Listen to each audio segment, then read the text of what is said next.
it's so easy for us to point the finger, like a lot of guilt that people feel. So what is the easiest way to deal with that is to project it onto someone else, right? It's okay for him to give away money. People hate on him all day, but the guys, you know what I mean? Like, but ultimately what it comes down to is like, how is it reflected in your life, right? Like, like from a biblical standpoint, it's like take the plank out of your own eye before you can take it out of someone else's.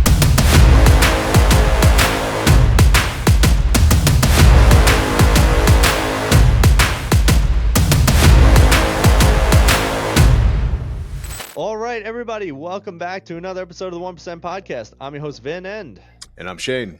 And today we are joined by my man, Andy Choi. What up, brother? What's up, guys? Thanks for having me. Of course, dude. I'm excited to have you here. Andy is a force for good in this world. He is a man making an impact, a man on a mission, a man who will help you make an impact and be on a mission while growing your brand, your company, your community, whatever it is. But I'll save it for him. Andy, tell the listeners, what are you up to? What's a little of your story, and how are you doing it? Yeah, thank you for that intro. It makes me sound like a saint. I'm not.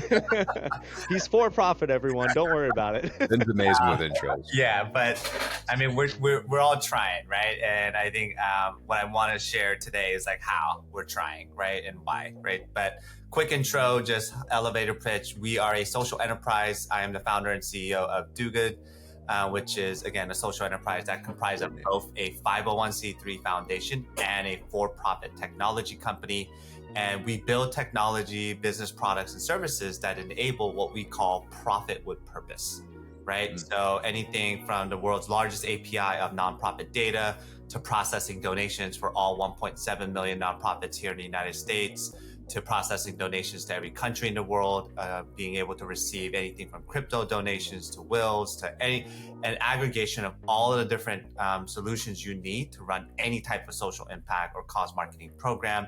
So we work with Fortune 500 business companies to agencies, in addition to also supporting the nonprofit industry, where we build technology and business programs that enable nonprofits to also be profitable, right? So one of our core ethos is that we believe nonprofits should be profitable, right? Like, in order to solve the biggest problems in the world, you actually need resources, right? You actually need to pay people and staff members, and really changing that narrative, but also giving them the tools to do that. So whether that's marketing tools to manage Google Ads, paid media, to AI tools to help better communicate and run marketing. Again, our goal is to lift up the space and support nonprofits, businesses doing good, and everything leading to what we, again, call profit with purpose. Andy, I got a quick question for you. Yeah. What do you think about, there's so many people out there that I've even encountered that have almost a guilt around making money because they're always justifying it, right? It's like, oh, there's so many people starving and suffering and they have no water and they have no food and this person's broke and like, here I am making $1. What would you say to that person to help shift their mindset about the importance of being able to make money? Yeah, I think there's like, just thinking of what it was, right? The narrative is always like, oh, I'm either like this Wolf of Wall Street, right? That like just doesn't care about anyone or anything else, but just purely making money. Or I'm like this tree hugger that's going to be poor and suffer, right? Like that has always been kind of the cultural narrative, right? Like, and that's the norm that I want to break, right? It's like, you can have both, again, profit with purpose, right? Like I'm based in New York City now, but I'm from the Bay Area. I still split my time between both. They're incredibly expensive cities, right? Like I started my first company when I was 14. I've hustled, right? Like, and now that I want to do good, I need to be poor. It's like, no, like, like I like nice things. Like I like to travel. I like to eat at nice places. Like, but that doesn't mean that I can't pursue and my work can't reflect my values, right? Like how I go about that, how I frame that, and the way I kind of go about those missions ultimately is the driver, right? Like that usually guilt is based off of like, if it's coming at the expense of something else, right? Like, and I think there's a way, like just a quick response, there's a way to do it with intention that is, again, reflective of our values. First off, I want to give a shout out to Andy's sweater. I love the colors. Do good. Awesome. So making nonprofits profitable. I feel that, God, I mean, how many millions of questions can we ask on how to make nonprofits profitable? I guess the very first question that I have is, are you niche specific to, to nonprofits? And you mentioned marketing tools, AI tools, more of like a very broad scope. So if you are niche specific or aren't, what precise tools can you aid these nonprofits into saying this will help you out? Yeah, I mean, great question. Taking a step back, like going back to Vin's question, like tying the two together, right? Like there's this idea of like this guilt, like there's just a double standard within the social impact space, right? Like when it comes to nonprofits, the consumer market is up in arms if a CEO gets paid too much, right? Or if the nonprofit has what they demonize as overhead. But a nonprofit is a business. It's an organization. You think about delivering water to people in need. Who's delivering the water? You know what I mean? Like it doesn't. Who's buying the water? Itself, right? Like yeah, like you know what I mean? Like you talk about a soup kitchen. Like where's that building? Who's maintaining that building? Right? Like so like again like this there's so much false narrative. And going back to your question, Shane, like personal giving is over $320 billion per year. That's eliminating institutional like universities and other things, right? Those are personal giving, but less than 5% is spent on marketing. In the public, like in the private business world, about on average, publicly traded companies, like this is real stats, spend anywhere from 20 to 50% on average on marketing annually, gross revenue. Why? Because it fucking works. That's how you grow market share. That's you drive profit. You drive again, like why is hunger still an issue? It's a new problem and is there a lack of resources and smart people to solve this problem? No, it's this framework. Like you handcuff the industry, right? So then you limit what growing has been fixed at 2% GDP for as long as we've been tracking it, which is 40 plus years, right? Like these are all stats. But you look at the public tech sector, or you look at any other sector has grown exponentially. Why is giving fixed at 2? Like why can't we solve some of these bigger problems, right? And going down to the specifics, one of the key areas that we're trying to solve for is marketing, right? It's awareness, it's changing narratives. What is marketing? It's creating demand for something that no one wants yet, right? Why do we need more water companies? We don't. Like it's the dumbest thing ever. You don't need to be spending that much money on but it's marketing. It's creating demand, right? But of all the things that we should create demand for, it should be solving the biggest problems in the world, right? And it should be making the world a better place. It's to move humanity forward. But somewhere in between that, like we've lost our focus, right? So again, that like to Vin's point earlier, like this guilt, right? Like at what point do we change the narrative, right? And I think there's a window of opportunity that's happening now, right? And Shane, going back to it, is the basic things of like top of the funnel, right? Like business strategies that we do as business people. I've never worked in the nonprofit space before. This is the first time. And I'm like, holy fuck, man, like it's broken, right? Like, but it's business 101, like marketing. Those are the basic tools that we're building, but we're like kind of changing that narrative, right? Like, why do I use catch terms like profit with purpose? Because that's what sticks. It's marketing, right? And that's what the nonprofit industry needs.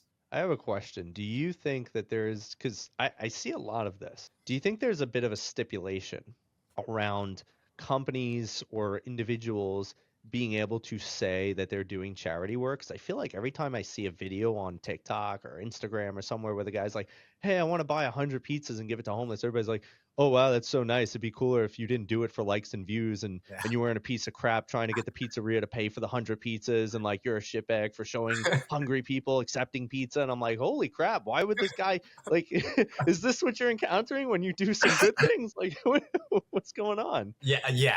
And for sure, there's so much baggage. Again, there's like from a social standpoint, like, it's so easy for us to point the finger, right? Like, and there's a lot of people, like a lot of guilt that people feel. So what is the easiest way to deal with that is to project it onto someone else, right?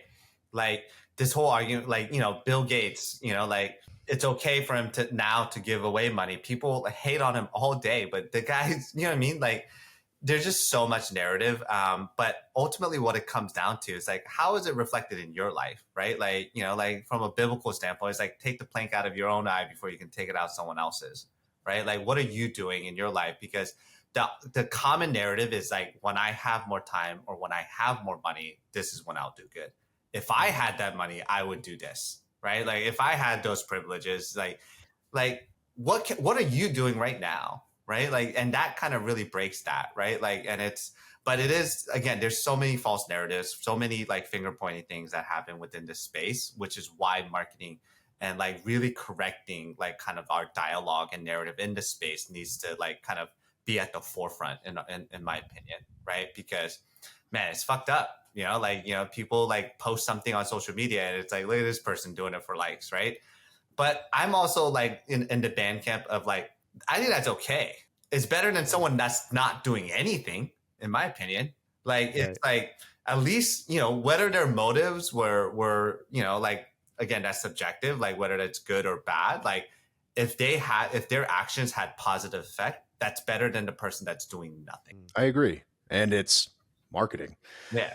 Andy, I really want to get down to like specifics because I understand the general concept and I love your vision for specifically nonprofits too. It's really just helping society in a whole. But when it comes to making them profitable, you're mentioning marketing tactics, but it also sounds like you're restructuring like the front end business solution. And that's kind of where I was wondering, like, if I was a nonprofit, how would you be able to assist me? Specifically, is this like you come in, you analyze what I'm currently doing and saying, you're doing this all wrong? Are you rewriting the entire script? Are you bringing social ads into this? Is it any sort of Google PPC? Is it a reformatting? Is it organic tools?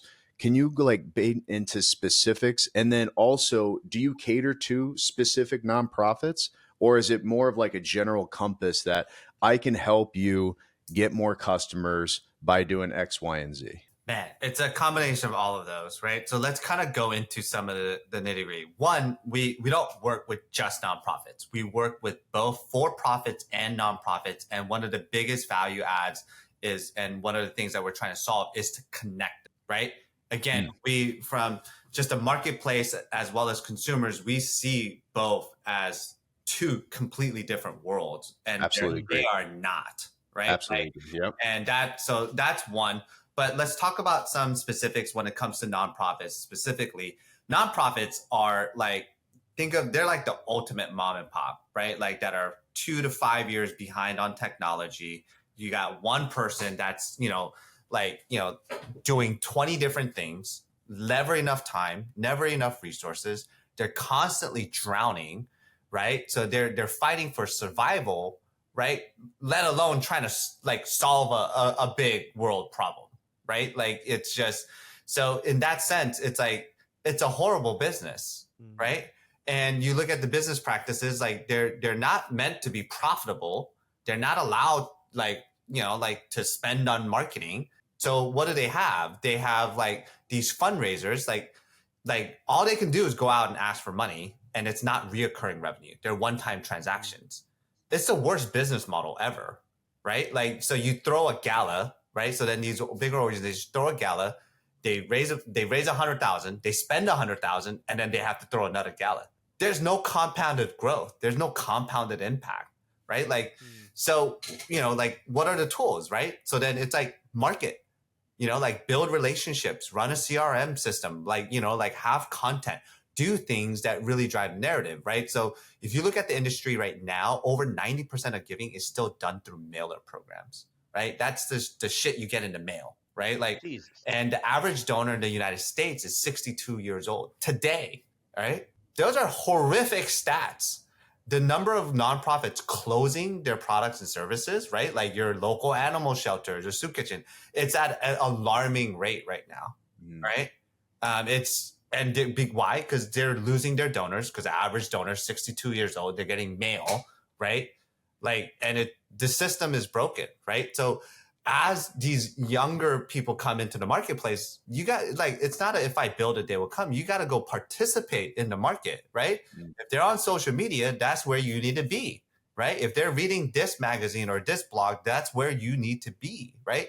Again, a bridging of the marketplace, like capitalism, and the nonprofit place, right? There needs to be a tap into that.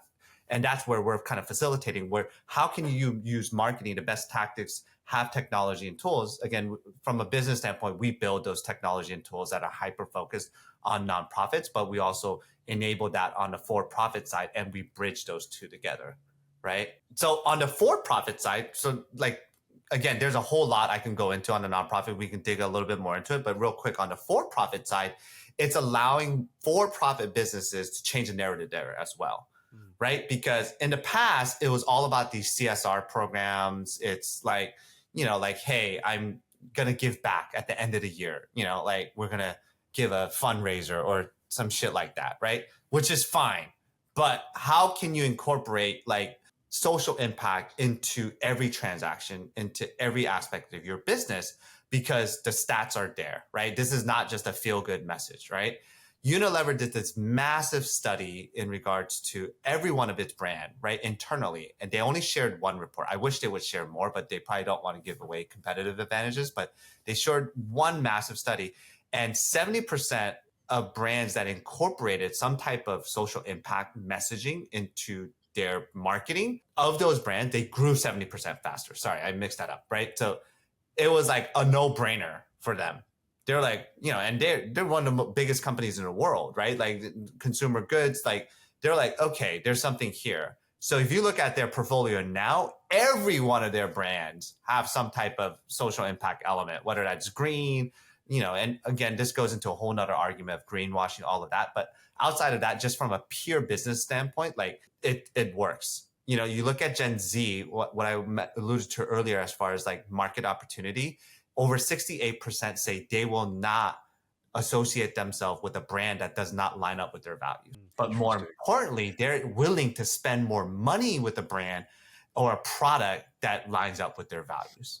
So that is there. Yeah, we definitely talk a lot about this on this podcast here, especially with social influencing and social influence marketing. That nowadays people who have huge followings that are starting to promote products, they've already built a know, like, and trust factor. So when you sell something like a mug, if it's coming from me and I have 1.2 million followers and I say, hey, here's my link, go ahead and go get it, they buy it. They don't even really ask questions because you've already built that factor. This is playing off of almost their core values as you're saying it. So I'm wondering if there's a way that you can, obviously there is, if we used a common one like Coca-Cola and how it was healthy for your body. And I think actually, you know what? I'm going to reframe that. I'm going to say Dr. Pepper, because I recently remember an article of a 102-year-old woman who drank 3 Dr. Peppers a day. And the doctor said that she had perfect health. I don't know if any of you are familiar with this story or not. Dr. Pepper got that woman, put it on a commercial, did the exact same thing, pulling on the heartstrings. I think it's brilliant. I mean, especially with this marketing of how it's going today, this social impact. It's just, I'm just curious on your viewpoints on something like that. Is there a way to sway anything into? Absolutely. Again, that's the opportunity, right? Like, and it's you what you can't do anymore is nothing, right? If you don't stand for something, you stand for nothing, right? And the market has very clear. You remember during COVID, at the peak of COVID, like people were like 3 or 4 months into it, like all of a sudden, all of these brands were coming out and we're like, oh, we're here with you. We're like, where the fuck were you before? Like, right. Like what is that bullshit, right? Like, it's just. But it worked. It worked. It worked, but it also didn't work, right? It absolutely worked for the brands that had like some type of social impact element baked into their brand already. Like they were truly about it. Like, like brands like Ben and Jerry, Everly, like they crushed during COVID. Like but because they were authentic, and you had brands that had never done any type of messaging like that, came out of nowhere, or just had marketing budget they couldn't spend on other things and just started doing that, right? So it did work to some degree, but I'm saying like it could have worked a lot more, right? Like if it's already a part of, like, it's genuinely a part of your ethos, which every brand should be, right? Like, and I want to lean back onto some stats, right? Like right now in today's marketplace, like just like during the remember the great resignation, right? Like where everyone quit their jobs. They're calling this era, like there was this ginormous study that came out from Gallup, the great detachment, because satisfaction rates at current jobs are at an all-time low, but people are not quitting because they're worried about the economy and the uncertainty of everything that's happening right now. So you have people that are just miserable at their job, but they're not quitting, right? And there are two, you can go look at the study, but there are two primary reasons that they identified all across the board, all across industries, as the main reasons why. One, mismanaged expectations, right? Like they don't know what the hell they're supposed to do or why they're doing it. It's like, why does my job matter? You know what I mean? Like it's, you know, like this idea, like it's just this total disconnect with the product and services that their company is doing and what their job does. And then the second one is just general purpose, right? Then, or again, the question you had at the start of this conversation is like, why am I doing this? You know, what is the point of all of this, right? Like, and you know, like you look at, and like the turnover rates, everything, but you look at the past when people stayed, you know, like our father's generations at a company for 20, 30 years, right? Like where did it go wrong? Right? Like where's honor? Like you look at people like these massive layoffs where you cared nothing about your employees, right? Like, you know, like it reflects nothing of your values, right? Like there's just another number, right? And you expect your team and your employees to be happy and like connected to your organization, right? Like, so then when you bake in like cause marketing, social impact into it, like it gives a company purpose. It changes the narratives. It changes the ethos, right? Like from the inside out, right? And I'm not talking about just generic greenwashing type like campaigns. I'm really talking about baking in some like into the actual business itself, right? And Shane, the example that I love to use is like Tom's shoes, right? Remember Tom's shoes, buy a pair of shoes, give away a pair of shoes? That turned into $1 billion+ company, right? Like it's possible to do it and be profitable, right? Like, and there are ways to do it. Tom's shoes had some issues and other things, but like again, the general ethos of it was great. Like, and it was a business that was really built on that, right? And it worked. I wanted to real quick, Finn. I just wanted to give my insight. Sorry, because I can relate with a lot of things that Andy is saying. I know. Trust me. I wanted to share this too, because society has shifted and changed in the last 50 years, right? How school systems have been taught is to teach you to be an employee, to get a good job, to get a high paying salary, and to work for a company for 20 to 30 years.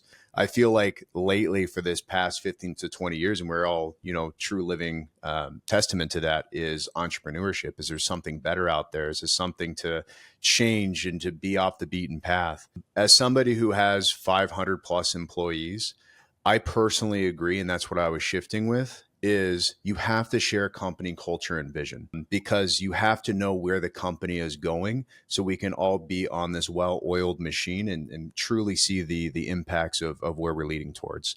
However, I do feel that the general purpose of why am I doing this, and people associate themselves with their current position, their job title. Hey, what do you do? I'm this. It's the first thing they say. With a society that's going more in towards AI, technology, and robots, I think that is going to completely shift, especially with 85% of the workforce, in my opinion, by 2050 being completely taken over by robots. At that point, then what do we associate human technology or humans with? What's the general purpose of my life? And I think the main foundation that people really have to understand is relationships, is entrepreneurship, is human connection. That is never going to change. So I'm teaching my two kids as best as I can, as 3 and 1, which is extremely tough, thinking for themselves, critical thinking, and entrepreneurship. However, I want to get back to the main thing of what we were talking about for social impact on a marketing standpoint.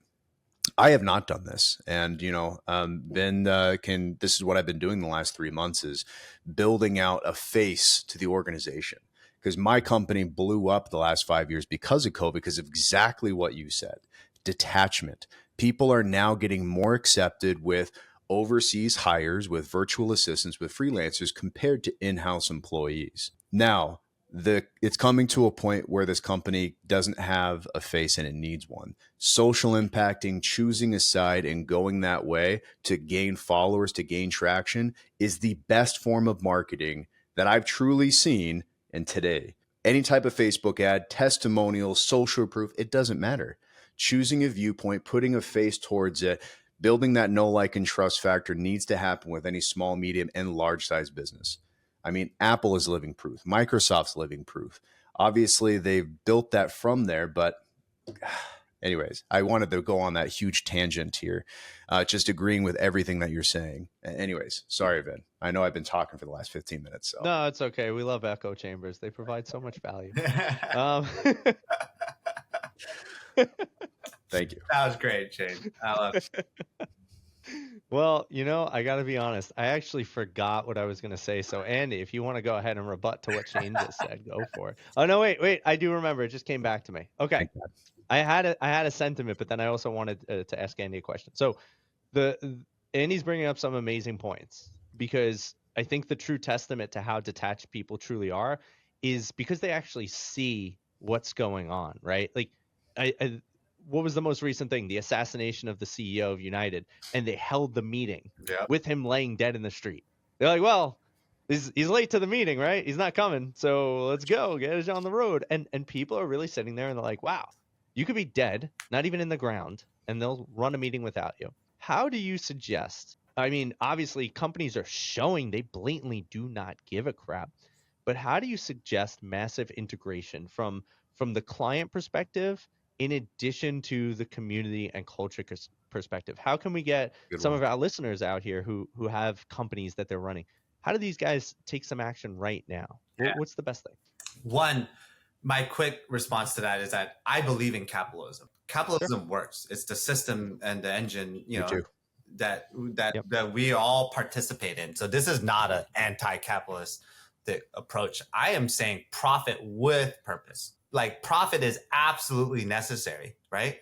Why do I think nonprofits should be profitable? Because you need resources to pursue a mission, to solve a problem, right? Like, I'm also all about, we're a tech company. I'm, I guess you can call me a futurist but I'm all about tech, right? Like, it's framing that in a way it has purpose. And the key word here is purpose, right? Like, we're not being like assholes at the expense, pursuing gains at the expense of someone else.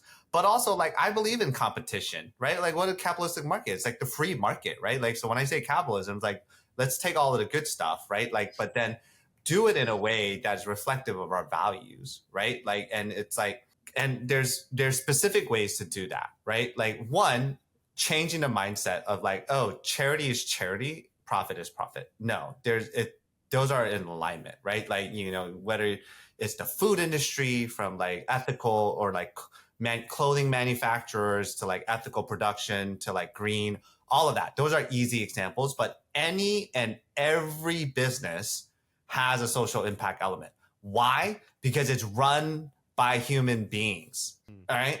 That's what we're forgetting in the marketplace, is the human aspect of it, right? That's why these massive layoffs happen. And it's just, 2,000 people were laid off. It's no, that was John. That's my cousin that had 3 kids. You know what I mean? Don't forget about the human aspect of it. So then when you think about the human aspect of running your business and how it can drive in a way, it's leaders, people that are in your company, it's what do you guys care about deeply, right? So one of the things that we always say, our company's called Do Good, but we don't define what good is for someone. That's a process you need to discover yourself.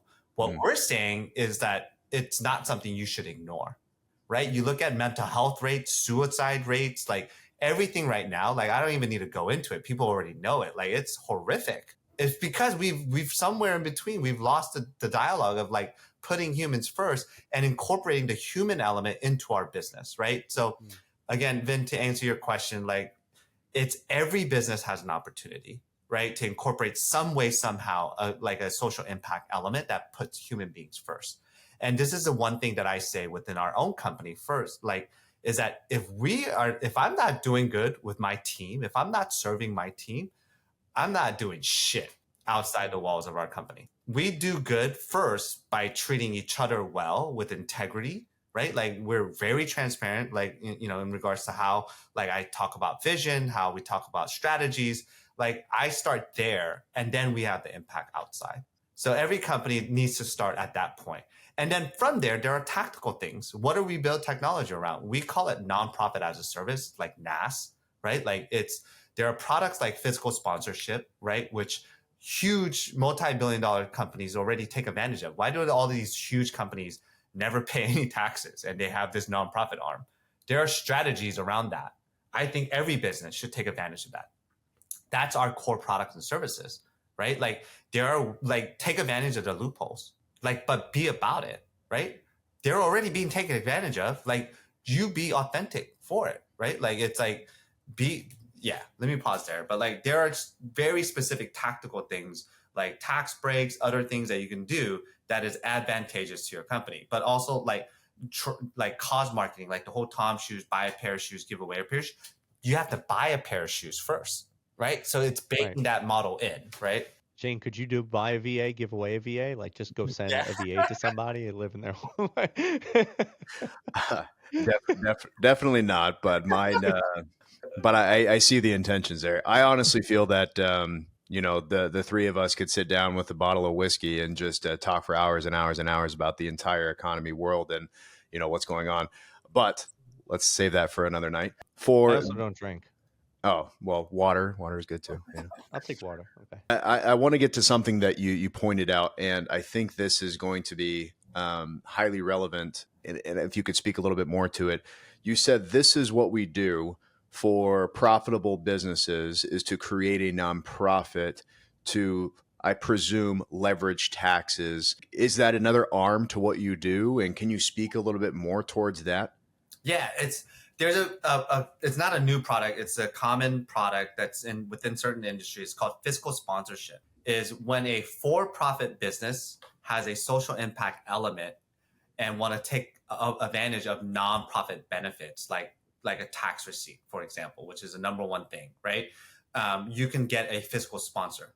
That's one of our core products and services. So, for example, let's go into Shane, right? Let's riff on this a little bit. You run a VA. I'm writing it down right now. Yeah, you run a VA business, and you're like, I'm making this up. Like I don't know enough about the ins and outs of your business, but let's say the ethos of your business is like really lifting up people in developing countries, right? To reach new income levels, right? That really drive people out of poverty, which is absolutely true, right?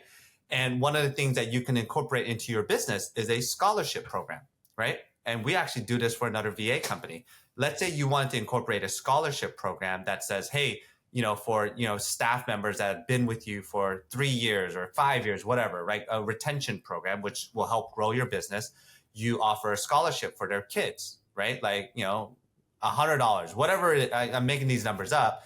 But you can then have a fiscal sponsor like us, which is our products, that makes that scholarship, that donate, that money you put into it, a donation. So you get a tax break, right? That goes against your income tax. Like it's a real monetary value there.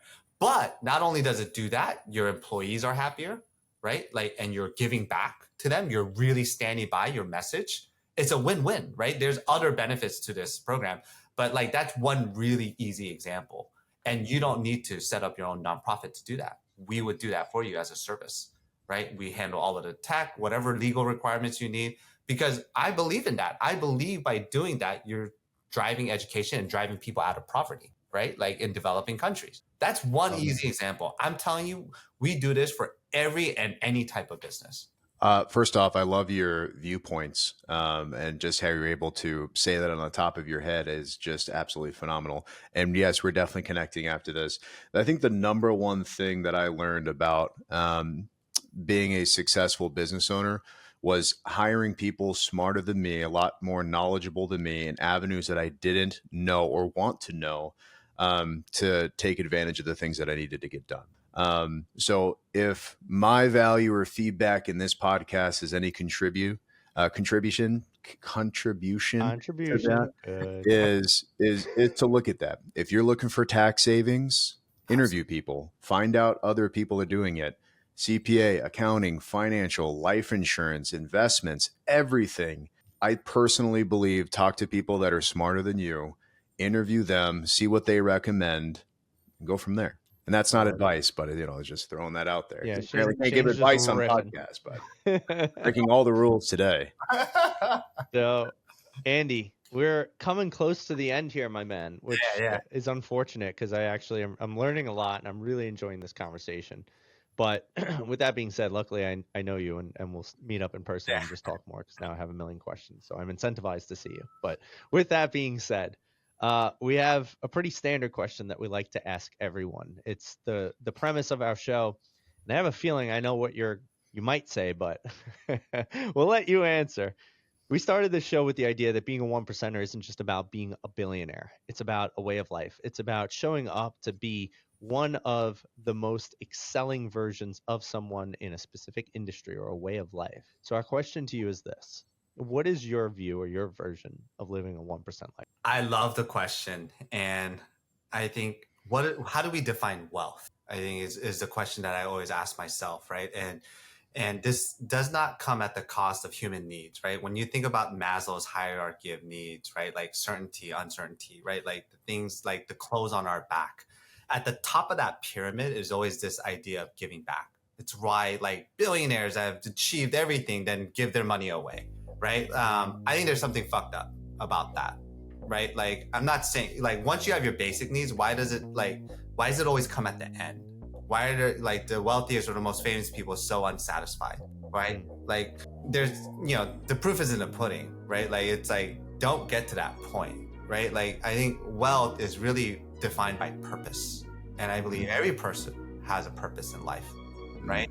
And that purpose is the pursuit of doing good, whatever good means to you and whatever good looks like in your life, whether it's the impact to have just with your children or 2 people or 2,000 or 2 million people, your life has a purpose, and that purpose is absolutely critical to what is wealth and how we define wealth.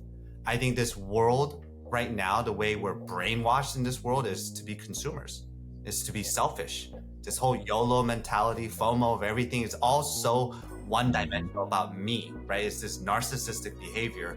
But I think the one thing that this world lacks truly today is the idea and the training of how to serve. What is a hero? A hero is someone that saves someone else. And all of us have the opportunity to be a hero in someone's life, right? Like something that's greater than ourselves and our own need. That to me is the 1%. That to me is true wealth, right? And whatever that means to you, whatever type of business that you have, whatever like impact that you have, whether it's one, again, pursue that and do that intentionally. It's probably one of the best answers you've ever heard. Yeah, it resonates heavy. I've often said, even for myself, like my goal is to impact 1 billion lives positively. There's a whole way of doing it. But I think the coolest way I get to do it, honestly, is like by talking to great people like yourself, because every time that we get to platform people here, and then we get to share it with our audience, and you get to share it with your audience, we are in collaboration. And one of the reasons I chose 1 billion lives is because I know I can't do it alone. And the 1 billion life message is actually a call to action to say, can we team up? Because it's an impossible task solo, but together we could achieve it. So I love it, man. We're going to have a lot of great conversations in the future. I know it. You can do it, man. Yeah. We all could do it, baby. We'll do it together. That's right. That's all. What's the point of doing it if you're doing it alone? Yeah. Real quick, Vin, what are you at right now? We're at 1 billion lives impacted. Do we have a counter? Are we close? We have no clue, because I think the thing here's the funny thing. Somebody's asked me, they're like, do you have a counter on your website or something? It's a cool idea, and I might do it. Cool idea. I think, though, one of the things I've learned about life is that the fun is in the pursuit of the thing you want, not actually getting the thing that you want. So if I never know, it doesn't really matter to me. I think it's just the fun of like, hey, I just want to keep impacting lives. And if I never know the number, the assumption is I still haven't hit, so I got to keep going, right? Infinite game. I love it. Infinite game. Yeah. Mm-hmm. So Andy, last question for you, my man. Obviously, you have such a wealth of knowledge. You can improve so many people's lives, not just through the work you do, but even Absolutely. in the ability to help these entrepreneurs and these businesses, which is a lot of our people. So how can people either get in touch with you, join, sign up, get your product, get working with you? Like, what are the best ways for people to find you, connect with you, and potentially even work with you? Yeah, I would say LinkedIn. We do a ton of content around, like, again, profit with purpose, both for the nonprofit and for-profit side. So a lot of different products and services that we offer on that side of it. We'd love to connect on LinkedIn, but also, again, the call to action is, whatever business that you're in, is there some way to incorporate social impact? And the answer is absolutely, right? And not just to feel good and just do good, but to drive bottom line growth, right? Like we shared a couple examples here. I can guarantee you it'll help your longevity and the growth of your company and dollars and cents, right? Like, in order for you to have greater reach, you need resources to do it, and we want to help you do that, right? So please feel free to reach out. I love it, man. I like that you said dollars and cents at the end, because I always tell people, if it don't make dollars, it don't make sense. Go work with Andy, everybody. So Love that. So guys, as always, thank you so much for tuning in to another amazing episode of the 1% Podcast. Follow, subscribe, share, tell a friend, drop a comment, let us know what you think, and tune into the next episode. I'm your host, Vin, and I'm Shane. that was Andy, everybody. See ya. Thank you, Bye, guys. Cheers.